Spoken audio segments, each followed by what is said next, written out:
আৰু এই দৃশ্যাংশ কোনো বলিউডৰ কোনো বোলছবিৰ দৃশ্যগ্ৰহণ অৰ্থাৎ শ্বুটিঙৰ দৃশ্য নহয়। এই দৃশ্য দুদিন পূৰ্বে শিৰোনাম দখল কৰিছিল এজন চোৰৰ কাণ্ডই। আৰু এই চোৰে গৃহস্থলৈ চিঠি লিখি পেলাই নিজৰ গাড়ীখন অৰ্থাৎ গৃহস্থৰ গাড়ীখন চুৰি কৰি লৈ গৈছিল। আৰু তাৰ পাছত যি ঘটনা সংঘটিত হৈছিল সেয়া সকলোৱে জানে আৰু সৰ্বত্ৰে শিৰোনাম দখল কৰিছিল সেই চুৰি কাণ্ডই। কিন্তু আজি চোৰক কেন্দ্ৰ কৰি এনেধৰণৰ দৃশ্য সংঘটিত হৈছে। আমি দেখুৱাই গৈছোঁ প্ৰথমে দৃশ্যাংশসমূহ যে কেনেধৰণৰ পৰিস্থিতি হৈছিল।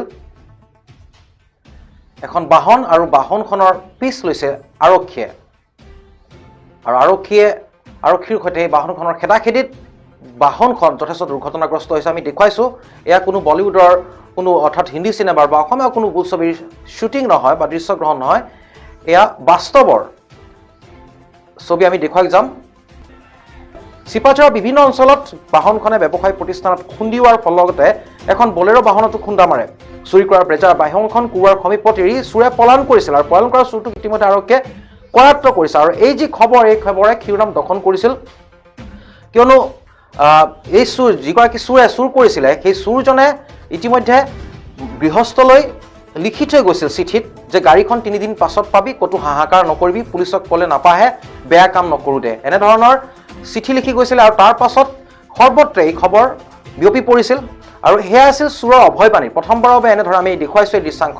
এয়া চোৰে লিখি থৈ গৈছিল, এক চিঠিৰ দৰে লিখি থৈ গৈছিল ৱালতে যে 3 দিন পিছত গাড়ীখন পাবি, পুলিচক ক'লে নাপাহে, বেয়া কাম নকৰোঁ দে, এনেধৰণে লিখি থৈ গৈছিল। এয়া হৈছিল এগৰাকী চোৰৰ অভয়বাণী। আৰু চোৰৰ অভয়বাণীত তেতিয়া হাঁহি বনাই কান্দিব তেনেধৰণৰ পৰিস্থিতি বৰ্তমান হৈছে, কাৰণ যিজন চোৰে এনেধৰণে লিখি থৈ গৈছিল এতিয়া বৰ্তমান আৰক্ষীৰ জিম্মাত, অৰ্থাৎ লিখা পঢ়া কৰা চোৰৰ এই কাণ্ড।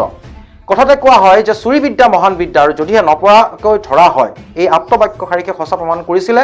আৰু পঢ়া শুনা কৰা চোৰে গৃহস্থৰ বীজা বাহন চুৰ কৰিছিলে।